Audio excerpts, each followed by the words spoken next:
빠숑의 세상 답사기. 네, KB증권 전래훈 팀장님께서 빠숑의 세상 답사기 2부 시작해 주셨습니다. 네. 1부 이제 해외 주식 전문가가 된 것 같아요. 아, 네. 근데 지금 근데 완벽하게 외우고 맞췄는데 네. 알맹이가 빠졌어요. 종목이 네. 다 빠졌어 지금. 그렇죠. 이제 2부는 그 종목으로 채워주시는 네. 그런 시간이 됐으면 좋겠습니다. 네. 일단 지금 V자 반등을 하다 보니까 지금 뭐 단기 고점인지는 모르겠지만 다 고점이에요. 네. 그래서 일단은 이제 그 많이 올랐다라고는 하는데 네. 그럼에도 불구하고 우리가 일단 관심을 가져야 되는 것들은 다 각 분야의 각 섹터의 1등주들은 관심 가져야 네. 된다고 말씀하셨잖아요. 네. 네. 그러면 이 고점에서도 1등주 사는 것들은 유효해요? 아, 참 이것도 뭐 당연히 쉬운 어떻게 보면 뻔한 답변일 수 있는데 네. 예, 저도 맞출 수 없고 정답은 없는데 그렇죠. 이런 과정을 정말 많이 겪어왔을 거잖아요. 저는 네. 뭐 정말 왜냐면 미국이 지난 10몇 년 동안 올랐고 지금 또 이제 끝날 거라 생각했던데 상황에서 코로나 때문에 다시 한번 랠리가 시작된 거라 그렇죠. 그때 최대 유동성이 풀렸어요. 지금 코로나 때문에. 네네. 그러면 이 유동성 장세와 파티를 어떻게 보면 저희가 즐겨야 되는 시점인데 더 갈 거냐 아니면 어디서 조정이 나올 거냐 다들 화두가 이것만 지켜보고 계시거든요. 그렇죠. 그러니까 예, 말씀하세요. 네. 그러니까 들어갈 타이밍이 네. 지금도 되는지 좀 조정됐을 때 들어가는지 이런 것들이 궁금한 것 같아요. 아무리 네. 섹터당 1등주라 하더라도. 그렇죠. 예. 그러면 여기서는 보통 둘 중 하나겠죠. 지금도 사셔도 됩니다. 아니면 좀 기다리시던데 제가 볼 때는 지금은 정말 맞출 수가 없어서 이럴 때 그러니까 정말 저는 제가 투자한다고 생각하고 말씀을 드려요. 그렇죠. 예. 저라면 저도 지금 이걸 맞출 수 없기 때문에 그렇죠. 두 가지로 접근하셔야 돼요. 첫 번째는 항상 밑에서 못 사셨던 분들이 지금 들어가신 분들이 심리적으로 불리할 수밖에 없어요. 그러니까 오늘 말을 들면 제가 뭐 사도 괜찮습니다. 사셨습니다. 근데 진짜 한 하루 이틀 오르긴 했는데 불안하셔서 매일 보실 거예요. 지금 들어가신 분들은. 네. 솔직히 그러지 않겠습니까? 매일 MTS 열어보고 이거 오늘 당장 내일이라도 빠질 수 있을까 하는 불안감이 있으니까.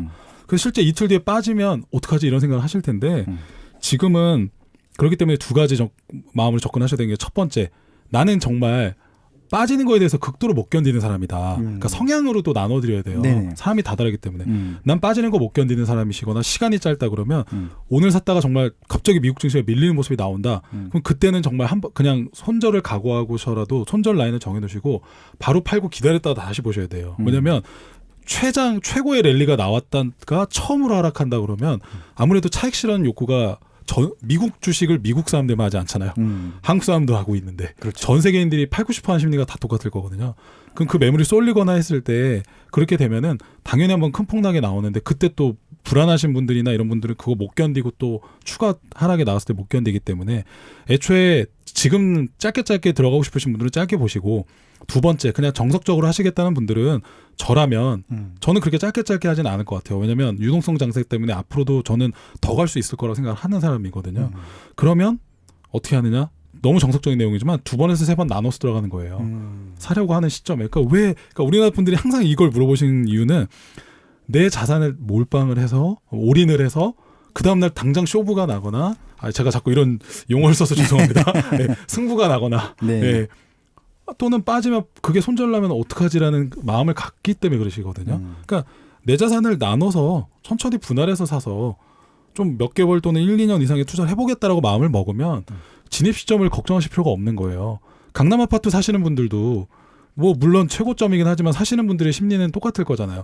빠져도 몇 년 들고 있지 뭐. 그런 거거든요. 네. 그러니까 미국 주식도 지금 시점에는 그렇게 보실 수밖에 없을 것 같고요. 그리고 말씀하셨던 대로 기술주들. 그러니까 제가 사례를 말씀드릴게요. 그냥 더 갑니다 안 갑니다 이렇게만 얘기하면은 아무런 의미도 없고 그거는 정말 그냥 뭐 흔히 말하는 사자들이 하는 얘기일 것 같고요. 네. 반드시 내가 투자하는 기술주들이 저는 아마존, 구글, 마이크로소프트, 애플은 더 갈 거라고 생각하는데 네. 장기적으로도요. 그 근거를 그냥 하나의 예시로 아마존을 말씀드리면은요. 네. 내가 이 산업을 투자할 때 산업과 이 기업의 투자 포인트를 명확하게 이해하고 계셔야 돼요. 자, 첫 번째 아마존은요. 2019년 작년에 약 280조에서 300조 원의 매출을 올렸습니다. 네. 전자상 거래로만. 그러니까 저희 휴대폰으로 요즘 쿠팡으로 다 물건 사고 팔고 하잖아요. 근데 그 매출로 또는 인터넷 들어가서 아마존으로 올린 매출이 300조 원인데 그게 미국인들 전체 리테일 소비 아직 5%밖에 안 돼요. 그러니까 300조 원이면 엄청난 매출이에요. 그렇죠. 삼성전자가 200조 정도 버니까 삼성전자보다 전자상거래로 100조나 더 벌었어? 이렇게 되는 거잖아요. 근데 그게 미국인들 소비가 워낙 어마어마하니까 직접 마트 가서 사고 백화점 가서 사고 하는 정말 그냥 순수 소비에 아직도 5%인데 이거를 지금 저평가됐다고 주목하고 계신 분이 워렌 버핏이에요. 내가 내 손주를 봤는데 내 손녀가 그 어린 손녀가 맨날 하루 종일 붙어서 아이폰만 붙들고 그것만 하고 있더래요. 그래서 살펴보니까 이 테이블 위에 올려놓을 수 있는 모든 액세서리는 다 애플 거네. 그래서 이거는 IT 기업이 아니라 소비재 기업이구나. 필수 소비재구나. 그래서 봤더니 영업이익률도 30%가 넘어가는데 항상 PER이 13배, 14배. 이거는 안 사는 게 이상한 건데. 그래서 지금 버크셔 해서웨이에 가장 많이 보여오는 주식이 애플인데 그 애플을 보다 보니까 네. 애플로 이 사람들이 뭘 하지를 또 보신 거죠. 근데 전부 그 아이폰으로 들어가서 아마존으로 직구를 하는데 얘네도 IT 기업이라고 생각했는데 네. 미국인들한테 이미 아마존은 생활 필수 소비재라고 생각이 돼요. 네. 왜냐하면 코로나19가 더 심화시켰어요. 저희도 코로나 터지니까 다 집에서 쿠팡으로 시켰잖아요. 맞아요. 마트를 네. 못 가고. 네. 근데 아마존도 결국 그렇게 돼서 일일 배송을 선언해서 지금 더 많은 매출의 상승이 일어나고 있는데 이젠 당일 배송을 하겠다 그래요. 미친 듯이 R&D 비용이나 물류에다가 벌어들인 순이익을 안 남기고 전부 거기다 재투자하고 있어요. 그것도 직원들 엄청 뽑잖아요 지금. 맞습니다. 이 코로나 정부에서 네. 다 실직이 좀 많아지고 있는데 거기만 직원 수가 증가하고 맞아요. 네. 그러면 그게 다 비용이라 지금도 실적 발표나는 거 보시면 매출이 300조인데 순이익이 10조, 15조밖에 안 나요. 왜 이렇게 순이익이 안 남아? 당연하죠. 어떻게든 내가 직접 월마트에 가서 그 앞에서 물품을 사는 것보다 이 아마존에서 어떻게든 10% 20%를 더 싸게 사야 아마존에 살 거잖아요. 그러니까 그 마진을 제품 마진을 안 남기고요. 물류에다 돈을 쏟아붓는 거예요. 그러다 보니까 일일 배송 당일 배송하게 됐을 때 5%밖에 안 되는 비중이 이제 핸드폰 손가락으로 더 몇 번만 터치하면 빠르게 무료로 집 앞에다 갖다 주고 더 싸게 갖다 주니까 미국인들부터 해서 유럽 전 세계인들이 아마존을 더 많이 시키지 않겠어? 이제 5%밖에 안 되는데 네. 10%, 15%, 20%까지 비중이 높아지게 되면 자연스럽게 아마존은 지금의 성장이 끝이 아니라 계속 갈 수밖에 없네. 근데 생활에 이제 붙어서 코로나가 그걸 더 심화시켰네. 이건 저평가됐네. 그래서 나는 매입하기 시작했어라고 주총 때마다 버크셔 해서웨이의 워렌 버핏이 말씀을 하세요. 그러니까 이런 포인트. 그리고 두 번째 클라우드거든요. 전 세계 4차 산업의 핵심은 클라우드입니다. 네. 데이터 센터에서 파생된 클라우드인데요. 뭐 저도 클라우드 전문가가 아니니까 뭐 디테일하게 말씀드릴 수 없습니다만 정말 그 제가 하나 뭐 나중에 뭐 표를 보여드리면 참 좋긴 한데 그냥 말로 설명드리면 클라우드 비즈니스의 전 세계 1위가 아마존이에요. 52%를 독점하고 있어요. 마켓쉐어가. 어느 산업에서 15%만 넘어가도 독점이라는 표현을 써요. 근데 52%라는 건 진짜 압도적인 독점이고요. 그 다음 2등이 마이크로소프트의 애저인데 한 25에서 28% 정도 하고 3위가 구글 클라우드고요. 우리나라 네이버 카카오도 있긴 합니다만 사실 글로벌 스탠다드 기준으로 볼 때는 점유율이 그렇게 크진 않아요. 근데 아마존이 그 클라우드를 영업이익률이 지난 분기 때 얼마 나왔느냐 67%가 나왔어요. 클라우드 비즈니스의 영업이익률만. 그러니까 노다지예요. 그러니까 데이터 센터만 늘리면 되면 고객사들이 들어와서 알아서 클라우드를 써주니까 그리고 매월 얼마 내면 끝. 그러다 보니까 이게 영업이익률도 좋은데 실제 아마존이나 얘네들이 앞으로 4차 산업을 봤을 때 데이터를 누가 장악하느냐가 사실 4차 산업의 핵심이에요. 그렇죠. 그 데이터에서 AI도 하고 자율주행도 하고 딥러닝도 하고 다 파생되는 겁니다. IoT도 하고 사물인터넷도. 근데 그걸 독점하고 있는 거의 52% 1등이 아마존인데 그 대표적인 고객사 우리나라만 보시면요. 스타트업 중에 제일 대표적인 기업이 우아한 형제들이에요. 배달의 민족. 예.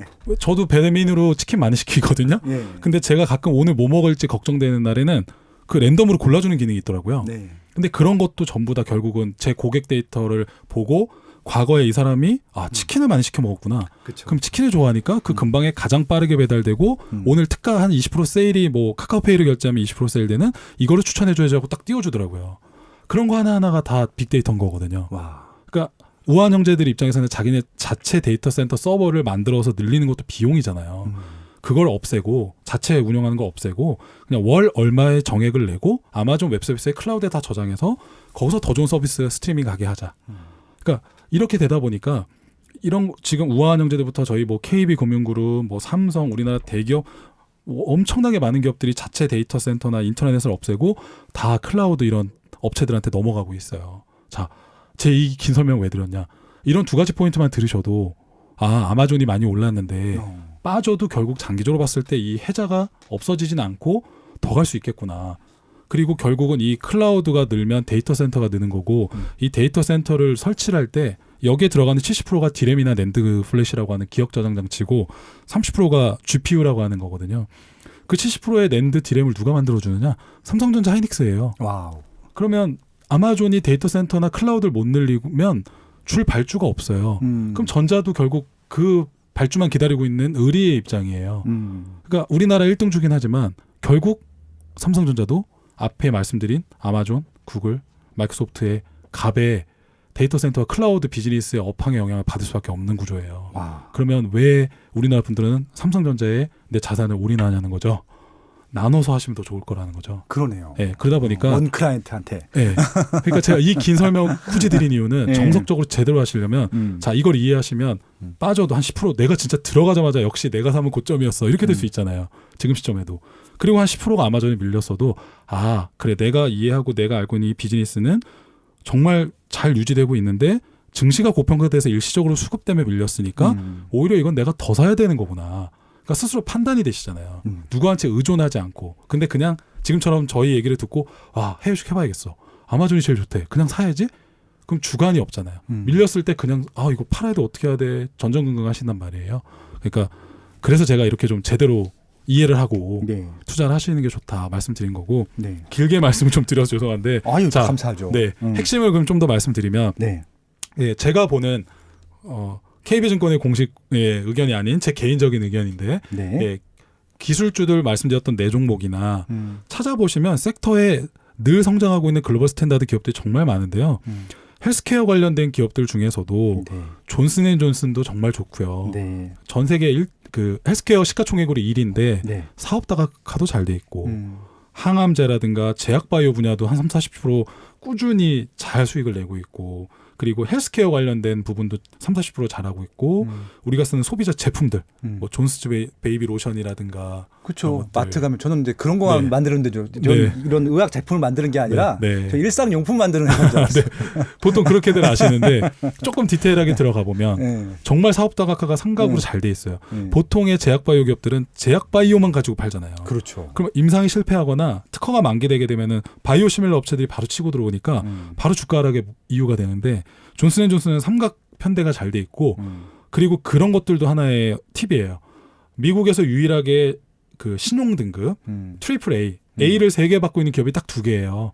그게 마이크로소프트랑 존슨앤존슨입니다. 아. 그만큼 인정받고 있는 우량한 기업들이기 때문에 네. 특히 존슨앤존슨은 배당을 50년 이상 증가해온 야. 배당 왕기업으로도 분류돼요. 디비덴드 킹. 훌륭한 기업이네요. 네. 그러니까 뭐 당연히 이런 기업들 지켜보시는 게 맞고 그러니까 왜 자꾸 1등을 말씀드리는지 알겠죠. 이게 우리나라 물론 작은 코스닥의 제약바이오 뭐 팔딱팔딱 뛰는 기업들도 참 좋지만 잘 될 땐 대박이지만 안 되면 이거 완전히 진짜 막 집안이 막 휘청휘청할 정도의 하락이 있을 때도 있잖아요. 네. 그러니까 해자를 갖고 있는 기업들을 이렇게 주목하시는 게 좋고 또 로봇 관련된 수술 1위 기업들 중에 인투이티브 서지컬이라고 하는 기업도 있어요. 이렇게 얘기하면 모르시는데 다빈치라고 그러면 아세요. 그러니까 우리나라에서 이렇게 그 저희 사실 뭐 개인적인 사례인데 저희 어머님도 2005년에 갑상선 암 수술을 받으셨어요. 근데 그때 방식이 2개였거든요. 여기 목이 있는 부분을 직접 절개를 해서 수술하거나 예전에 보통 그렇게 했죠. 그렇죠. 근데 이렇게 되면 이게 미용상 안 좋잖아요. 흉터가 남으니까. 제 지인분 중에서 또 이게 다 있어. 그쵸. 사람 100%예요. 그쵸. 수술 받으신 분들. 근데 그때 2005년에 처음으로 우리나라 신촌 세브란스에서 로봇 수술을 그때 막 도입을 했어요. 그게 이 동사의 다빈치라는 기기를 갖고 한 거였거든요.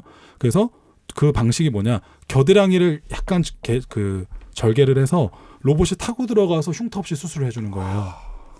근데 거의 비용이 4배에서 5배 이상 더 비쌌었거든요.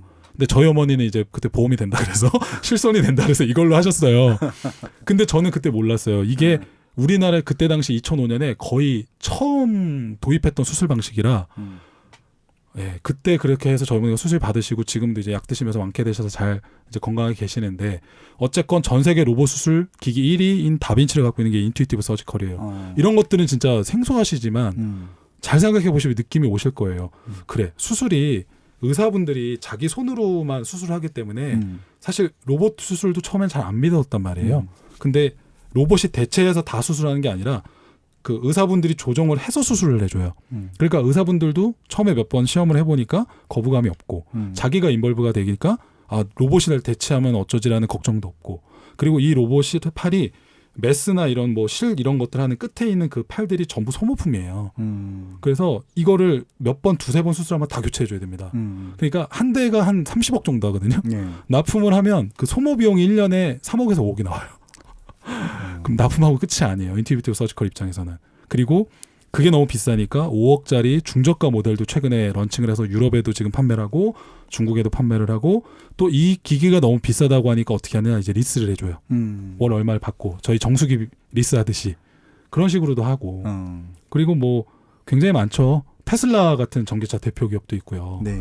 저는 개인적으로는 테슬라 앞으로 중장기적으로 저는 제 개인 의견으로는 굉장히 전 좋을 거라고 생각하고 있는 사람 중에 하나예요. 올해 제일 많이 오른 주식이잖아요. 그렇죠. 예. 정말 오늘 말씀드리는 지금 이 순간에 종가 기준으로도 최고가 딱 돌파를 했더라고요. 네. 근데 뭐 테슬라도 저는 굉장히 앞으로도 중장기적으로 유망하다고 생각을 하고 화성 있고. 가겠죠? 화성도 당연히 갈 거라 생각하고요. 그 스페이스X가 네. 자회사로 있기는 한데 사실 그거는 크게 매출에 당장은 도움은 안 될 거예요. 그렇죠, 그렇죠. 근데 테슬라 자체적인 어떤 이슈들, 그들이 갖고 있는 어떤 모멘텀, 그러니까 뭐 사이버 트럭이라든가 또는 지금 로보택시 뭐 이런 비즈니스들이 있는데 제가 뭐 시간 관계상 또 이것만 네네. 얘기도 한 시간에 얘기할 수 그렇죠, 있는 거라 그렇죠. 그냥 좀 그 정도로 정리하고 또 관심 있게 제가 보는 기업들은 또 엔비디아라든가 예, GPU를 제가 아까 살짝 말씀드렸었는데 네. 알파고 기억나시죠? 네네. 이세돌 구단하고 바둑을 뒀었던 그게 딥마인드라고 하는 구글의 자회사가 만든 거거든요. 네. 근데 그때도 화제가 됐던 게 그 딥마인드가 딥러닝을 하게 하는 가장 핵심적인 칩이 GPU라고 하는 그래픽 펄 유닛 네네. 엔비디아가 만드는 그 칩이에요. 이게 뭐예요? 음. 예, 아주 쉽게 말씀드리면요. 예, 우리 뭐 이제 혹시나 나이가 좀 있으신 분들이 들으시면 우리 아들내미가 집에서 맨날 게임을 하고 있다. 그러면 요즘 슈팅 게임도 보면 그래픽이 정말 좋잖아요. 그렇죠. 실사예요, 실사. 그렇죠. 네. 그거를 끊김없이 저희들 용어로 렉 없이 정말 잘 구현해서 스무스하게 구현시켜줄 수 있는 그 핵심 부품이 GPU거든요. 그렇죠. 근데 그거의 기술을 지금 데이터 센터로 차용해서 갖고 온 거죠. 그러니까 애초에 삼성전자가 납품하는 디램은 직렬 연산이라 그래서 단순 연산밖에 못하게 돼 있습니다. 네. 그러니까 처리할 수 있는 용량이 제한적인데 네.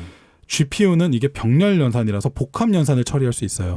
그래서 그 그래픽도 빠르게 이렇게 구현해서 그 쉽게 말하면 눈으로 보여주게 시각화를 해준 거거든요. 근데 그걸 데이터 센터에 갖고 오니까 결국 알파고가 스스로 데이터를 저장을 해서 디램으로 판단을 해서 이세돌 구단이 여기다 뒀으니까 내가 여기 5가지의 돌을 뒀을 때 승률이 어디가 제일 빠르지를 따다다다닥 해서 여기가 승률이 제일 높네. 그럼 거기다 스스로 결정해서 두는 것까지 결정하게 해주는 가장 핵심적인 부품이 GPU예요. 그걸 엔비디아가 전 세계 한 70% 정도 독점을 하고 있으니까 와, 예. 데이터 센터 때문에 최근에 매출도 많이 늘고 네. 그리고 자율주행이 앞으로 새로운 또 모멘텀이에요. 그렇죠. 예, 그 자율주행도 결국은 차가 스스로 학습해서 여기서 사람이 이렇게 뛰어들면은 오른쪽으로 핸들을 꺾으면서 바로 스탑을 해야 돼. 라고 해서 스탑까지 해야 본인이 결정을 내린 거잖아요. 네. 그런 것도 결국 GPU가 필요하기 때문에 엔비디아의 GPU가 최근에 이슈가 되고 각광을 받고 있고 그래서 게임용 GPU만 있는 게 아니다.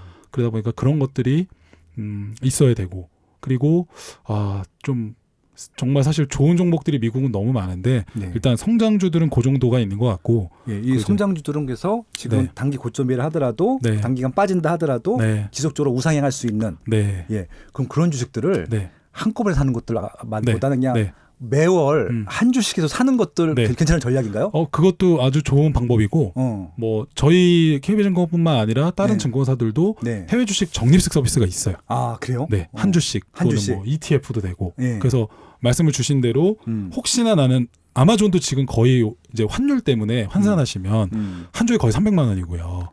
야, 구글도 알파벳도 지금 거의 200만 원이에요. 와, 그러면은 한 주씩 내 만약에 아들 좀 증여해서 물려줘야지 했는데 500만 원이면 일단 이거 어떡하지? 부터 하실 수 있잖아요.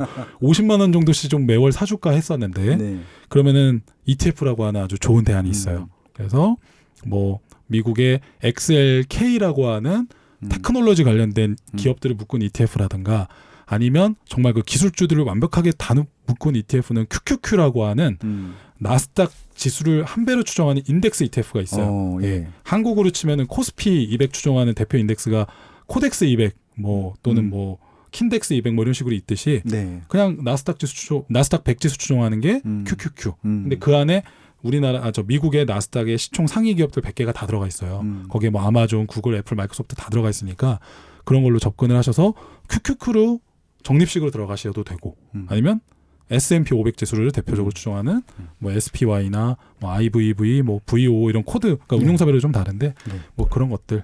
혹시 그런 네. 얘기들이 이 책에 다 나와 있나요? 다 나와 있습니다. 이 책입니다. 네. 감사합니다.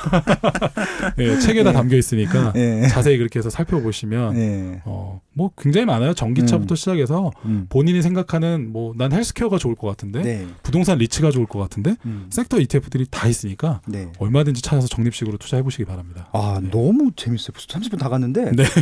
지금 이제 저 성장주 했거든요. 근데 네. 저는 솔직히 네. 이제 좀 나이 먹고 그러니까 네네. 이게 은퇴했을 때 네. 생활비가 나오는 네. 것들에 관심이 많아요. 저도 마찬가지입니다. 배당주는 네. 조금 다르죠. 결이 좀 다른데요. 네. 사실 어떻게 보면 이것도 오늘의 핵심일 수 있는데 네. 이렇게 두 가지로 나눠서 투자를 해보세요. 성장주 반 그리고 이렇게 배당 성장하면서 조금 주식을 사실 배당주라 하더라도 뭐 안전하다 표현하는 건 좀 어불성설일 수 그렇죠. 있어요. 평생 뭐 네. 똑같은 안전성을 유지하는 건 없죠. 그렇죠. 네. 근데 아까 말씀드렸다시피 미국에는 매출이 기술주만큼 폭발적으로 성장하진 않아도 그래도 꾸준하게 뭐 3에서 5% 그리고 뭐 많을 땐 정말 10% 네. 이렇게 성장하면서 배당도 늘려가는 기업들이 많은데 대표적인 기업을 진짜 제가 그걸 한 20개를 소개를 해놨는데요. 그냥 생각나는 것부터 말씀을 드리면 네네. 가장 대표적인 배당 성장주 중에 하나가 50년 이상 배당 증가하거나 30년 이상 하는 기업들이 대표적인 게 아까 말씀드린 코카콜라. 코카콜라가 아직도 네. 좋아요? 저는 아직도 성장이 끝나지 않았다 생각하고 있어요. 보통 어디로 성장하는 거예요? 왜냐하면 예. 다들 설탕물이 예. 코카콜라만 생각하시지만 그렇죠, 그렇죠. 그거에 어느 정도의 성장성이 둔화될 걸 생각하기 때문에 네. 코카콜라도 최근에 그러니까 흔히 말하는 그 넌 비버리지, 그러니까 그 음료수나 콜라 외에도 비설탕물이라는 게 맞는지 모르겠네요. 그래서 약간 그 설탕물이 아닌 뭐 에너지 음료라든가 또는 뭐 그 흔히 말하는 에너지 드링크 뭐 이런 것들이라든가, 그러니까 콜라가 아닌 그러니까 흔히 말하는 음료 관련된 쪽으로도 커버리지를 굉장히 많이 넓히고 있고, 그리고 최근에 코스타 커피라는 걸 인수했어요. 사실 잘 모르실 텐데 스타벅스에 이어서 거의 2등, 3등, 그러니까 점포수로 봤을 때 2, 3등 정도 되는 글로벌 좀 큰 커피 회사거든요. 한국에 있어요? 한국에서도 제가 얼핏 본 것 같은데 코스타 많진 커피? 않아요. 예, 예. 근데 유럽이나 이런 데 가보시면 많거든요. 코스타 커피도 인수를 해서 그러니까 뭔가 콜라로만 집중됐던 비즈니스를 재편하려고 계속 하고 있고. 왜 그런 말씀 드렸냐면은 네, 제가 네. 콜라를 정말 좋아해요. 그러시구나. 펩시 안 먹고 무조건 네. 코코만 먹는데 네네. 와이프가 이제 거의 협박을 해서 다이어트 해야 된다면서 네. 앞으로 콜라 먹으면은 네. 가만두지 않게 이혼을 하겠대. 그래서 지금 콜라를 안 먹고 있어서 다이어트 저 콕을- 같은 사람들이 이제 다이어트 콕을 먹고 아예 콜라 쪽은 먹지 말라 그래서 네. 저 같은 사람이 생기게 되면 콜라 매출이 줄을 거 아니에요. 그래서 이제 그렇죠. 건강에 관심이 많다 보니까 맞아요. 코카콜라도 계속 이렇게 끊임없이 매출이 나올 수 있는 구조인가 그것도 그렇죠. 여쭤본 거였거든요. 그러니까 만약에 역으로 내가 코카콜라 경영진이면 그 사람들의 트렌드를 봤을 거잖아요. 그럼 지금 코카콜라나 맥도날드는 완전 죽어야 될 주식이에요. 근데 여전히 매출이 나오고 다각화로 지금 이제 꾸준히 실적을 내고, 실제 코카콜라는 최근에 코로나19 사태에도 1, 2, 3월에 매출이 약간 물론 예상치가 줄긴 했는데 그 예상한 가이던스를 거의 맞춰서 주가가 안 밀리고 약간 올랐어요. 예. 그리고 네. 네, 코로나가 아니더라도 일단은 지금 현재 여러 가지 다각화를 하면서 지금 실제 성공을 해서 매출에 확인을 시켜주고 있는 상황이라 코카콜라는 네. 아주 좋은 배당주다. 그렇죠. 예. 거의 57년째 증가하고 있거든요, 배당을. 네. 그래서 그러니까 이렇게 생각하시면 돼요. 배당주는 성장도 물론 해야 되지만 꾸준하게 플랫하게 사실 유지하는 가운데 그렇죠. 배당을 늘려도 사실 좋긴 한 거예요. 그래서 고정적인 매출이 있어야죠. 맞습니다. 예, 그래서 흔들리지 않는. 네. 그러니까 말씀하셨던 대로 물론 뭐 건강 때문에 줄이긴 하겠습니다만 그래도 콜라 없이 살진 못하잖아요. 예, 그 뭐라 그럴까요? 어떻게 보면 안고 없는 찐빵 같은 세상이 될 것 그렇죠. 같아요. 예. 콜라는 필요하죠. 예. 맞습니다. 예. 그래서 뭐 코카콜라도 있고 존슨앤존슨도 있고, 조수 말씀하셨던. 예, 그리고 P&G, 프록터앤갬블 예. 와. 정말 많이 쓰시죠. 뭐 예. 브랜드를 얘기 계속 해야 되는지 모르겠는데 샴푸 많이 쓰는 것 중에 뭐 헤드앤숄더 샴푸, 뭐 여성분들 많이 쓰시잖아요. 네. 그리고 뭐 화장품부터 시작해서 뭐 정말 다양한 우리 생활 필수 소비재 또는 그 우리가 왜 그 세탁할 때 네. 쓰시는 세제, 뭐 비누, 뭐 네. 얼굴에 쓰는 뭐 화장품 정말 다양하거든요. 근데 P&G도 50년 이상 배당을 증가하고 있는 대표 기업이에요. 그리고 폭발적으로 늘지는 않습니다만 꾸준히 항상 5% 이상은 매출 성장을 매해 하고 있어요.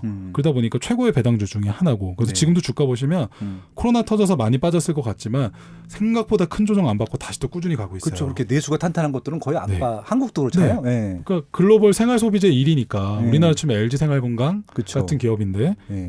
글로벌 1등 스탠다드 1등이고, 그리고 또 아까 말씀드렸던 AT&T나 예. 버라이즌 같은 통신주들, 예. 아시다시피 우리나라 SK텔레콤이나 KT도 최고의 배당주잖아요. 네. 근데 배당 주기가 지금 6개월마다인지 1년에 한 번 주는지는 제가 한국은 안 하다 보니까 커버를 정확히 모르겠는데 AT&T건 앞에 말씀드린 종목들은 다 분기 배당이에요.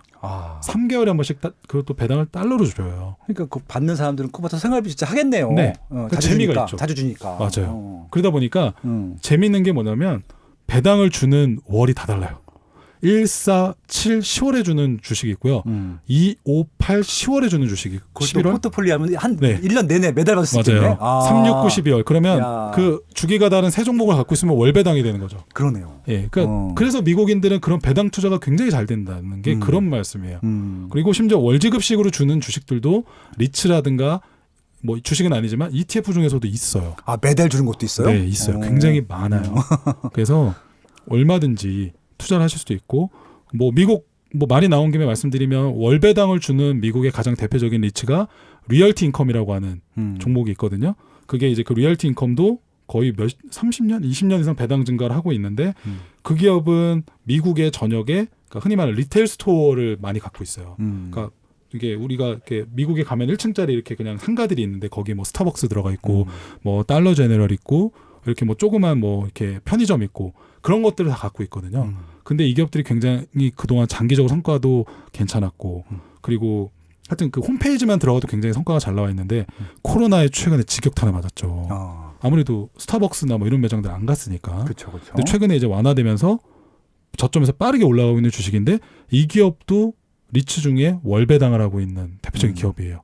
그래서 아예 더 먼슬리 디비덴드 컴퍼니가 로고에 박혀 있어요. 매월 월 배당 회사 주는 회사가 회사 로고에. 와. 그래서 뭐 제가 그 전략가는 해외 리츠에 투자한다라는 책에도 그런 걸 소개해놨으니까 혹시 필요하신 분들은 참고해서 보시고 그리고 배당주 중에 로키드 마틴, 예, 우리 전 세계 무기 판매 1위 기업. 이 기업들은 또 업황을 안 탑니다. 왜? 미국 국방부가 1년 국방 예산이 800조인데 800조를 매년 늘리면 늘렸지 줄이진 않아요. 그렇죠. 네, 뭐 중국하고도 계속 지금 군비 경쟁하고 있죠. 또 우리나라 우방국들도 계속 사주죠. 중동의 IS는 여전히 살아있죠. 그리고 그러다 보니까 뭐 미국 민주당 정권 때도 이 국방 예산은 안 줄이더라고요. 그래서 늘어난 배당이 아니라 예산을 갖고 무기는 사주는데 그게 로키드 마틴이 만드는 대표 무기들이 너무 많고 뭐 F-22, F-35 전투기 중국하고 문제를 일으켰던 사드 시스템도 동사가 만들고요. 그리고 우리나라 해군이 많이 도입하고 있는 이지스함. 그러니까 그 함은 우리나라 대우조선해양이나 이런 데서 만들지만 그 안에 핵심 레이더 기술인 그 이지스 기술 같은 거는 최종 조립은 로키드가 합니다. 그리고 또 이거 외에도 뭐 우리 옛날에 영화 보시면은 그 헬기 중에 블랙호크 다운이라는 영화 있죠. 예. 블랙호크도 이 회사가 만들어요. 그러면 와. 이게 그래. 불황이 와도 무기는 사주잖아.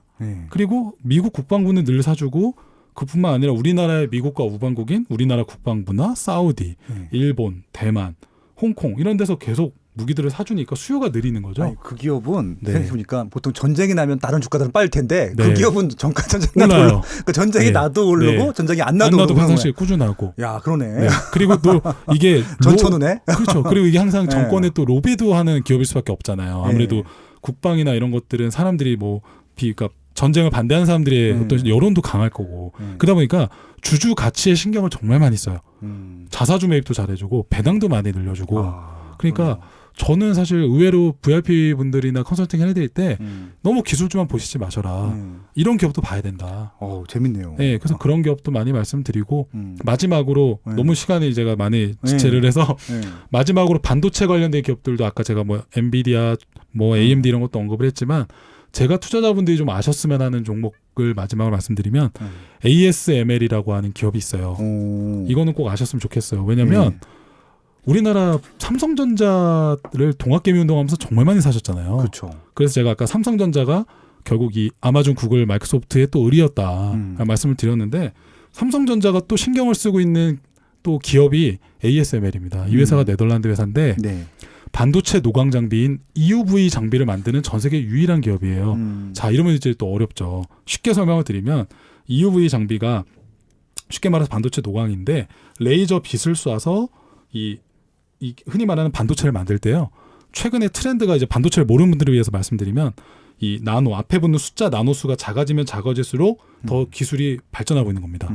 10나노, 7나노, 5나노, 3나노. 근데 최근에 10나노는 이미 보편화가 됐고 이제 7나노도 생산을 하고 있거든요. 그래서 삼성전자가 아까 말씀드린 엔비디아의 7나노짜리 GPU 칩을 생산을 하고 있는데 요 아주 작은 나노의 반도체 칩을 만들려면 결국은 쉽게 말씀드리면 아주 얇은 스케치 연필 펜슬을 그 끝에 촉이 더 점점 얇아지게 만드는 기술로 더 많은 선을 똑같은 면적의 반도체에 그려줘야 돼요.